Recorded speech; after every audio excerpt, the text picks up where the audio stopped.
On a moonlit night in July 1779, one of the most daring battles of the American Revolution took place on the banks of the Hudson River in what is now Rockland County. Stony Point, a rocky cliff 150 feet above sea level, sits high above the water at one of the river's narrowest crossings north of New York City. This made it a key location for troop movements and a major strategic position for both the British Army and Continental Army. So Stony Point's strategic importance lay in the fact that whoever controlled it could control passage on the river going north or south. And so anyone who possessed that controlled that vital highway. In the spring of 1779, the British Army seized and fortified Stony Point while General George Washington defended the Hudson Highlands. By early summer, the British moved their troops back towards New York City, leaving a small contingent to guard the fort. Within a few weeks, Washington decided to act. In late June, Washington decided that the British were there for the long haul. In order to take Stony Point, Washington realized he could not besiege the place. A frontal assault would be foolish. He had to have a different type of troop and a different type of commander. General Anthony Wayne was already a legendary figure of the American Revolution by 1779. He was a celebrated general who had led the attack at the Battle of Monmouth and was known for his bravery in battle and fierce loyalty to his men. Together with Washington, General Wayne planned and executed a surprise midnight attack on the fort that would change the way the world saw the battle for independence. The midnight attack that had been planned by General Anthony Wayne was a very daring and bold attack. Under the cover of darkness, his men would climb up an extremely steep and treacherous hill, bayonets affixed, no muskets loaded, to surprise the British.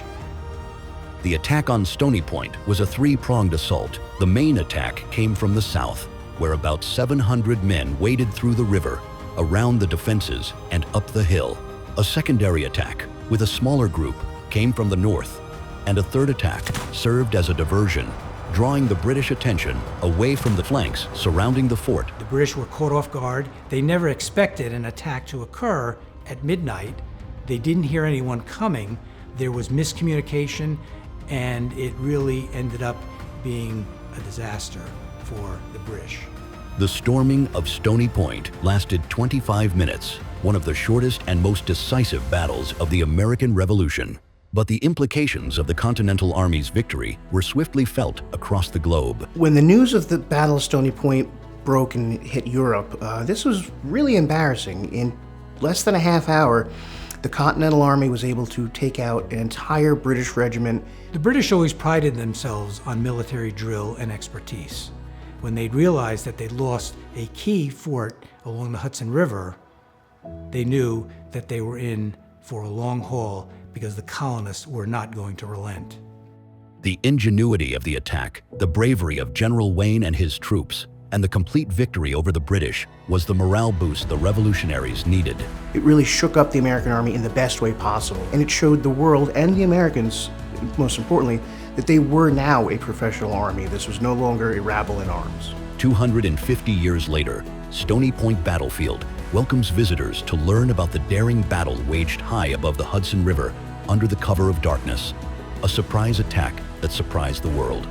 Every time I walk around the battlefield, I know what happened there. I know who stood there. Anywhere you step in Rockland County, you're stepping on revolutionary soil. The Revolutionary War occurred outside of our windows. History happened here, and it is a story for everyone. Come walk in the footsteps of history as you explore all that Rockland County has to offer.